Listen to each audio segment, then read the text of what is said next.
Hey, can I ask you something personal? Has there been a season in your life?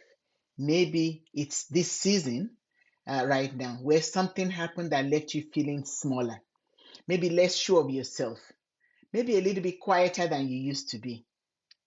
Maybe you're hesitant in a ways that feel new. That is what emotional trauma does. It doesn't just hurt in the moment, it settles into the way you see yourself. And over time, it quietly steals your confidence. So today, we're going to talk about getting it back, getting your confidence back.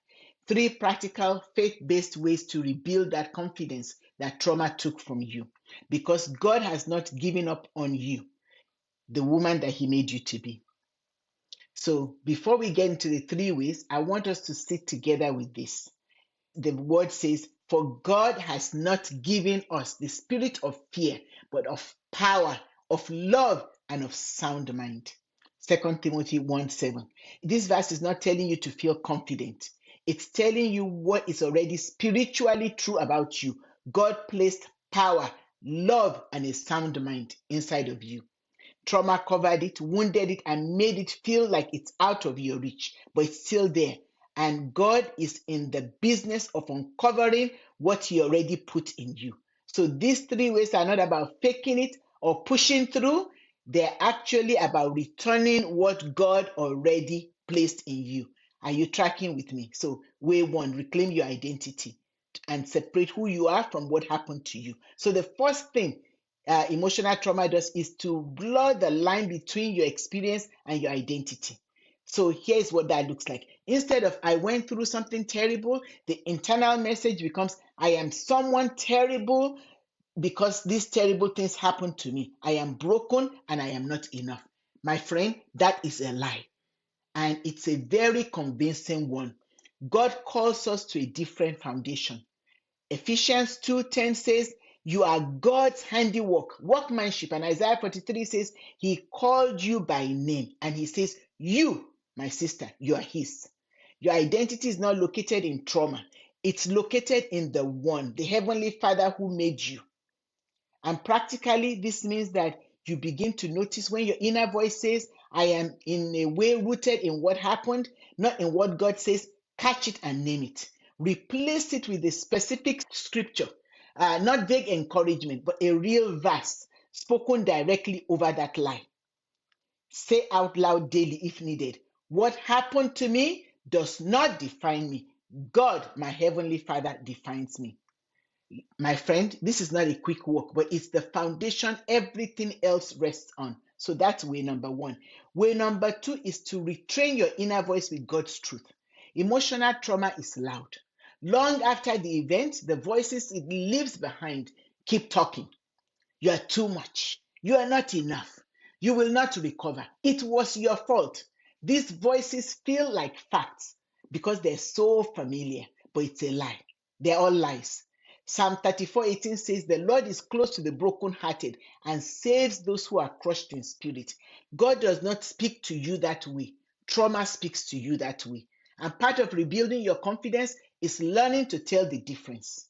So I want you to try this practical exercise. Write down the top three things your inner voice says about you that feel true because of what you've been through.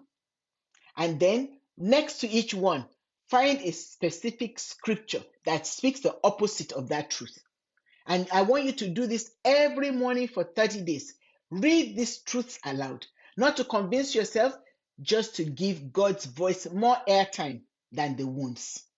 Isaiah 61:3 says, "God gives a crown of beauty instead of ashes, the oil of joy instead of mourning." That exchange doesn't happen in a moment, it happens daily. Daily practice of letting God's voice be the loudest one in the room. Do you catch that? So now, way number three, take small, brave steps forward. Confidence is not a feeling you wait for. It's built by action. Small, repeated, brave action daily.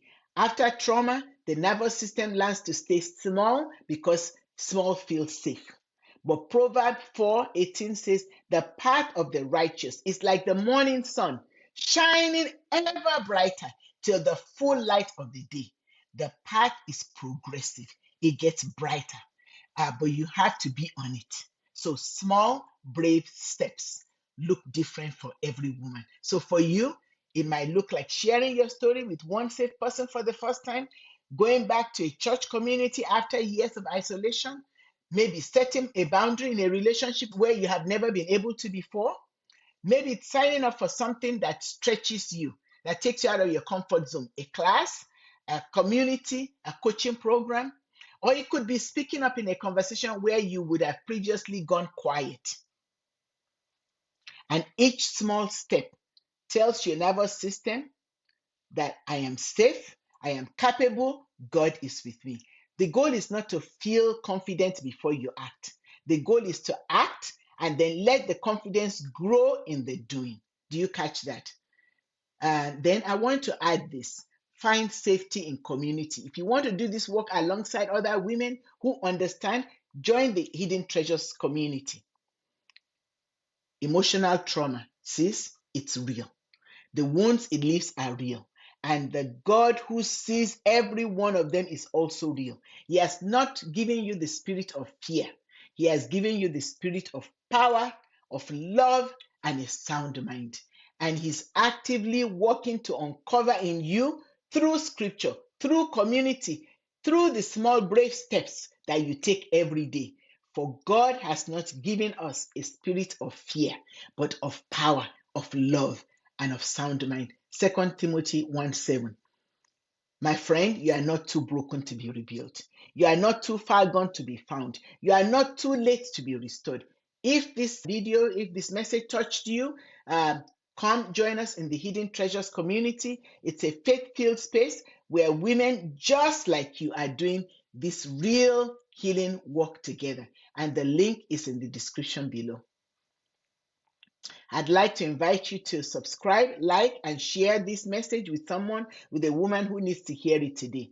And until next time, God bless you. And I want you to know that you are loved. God bless.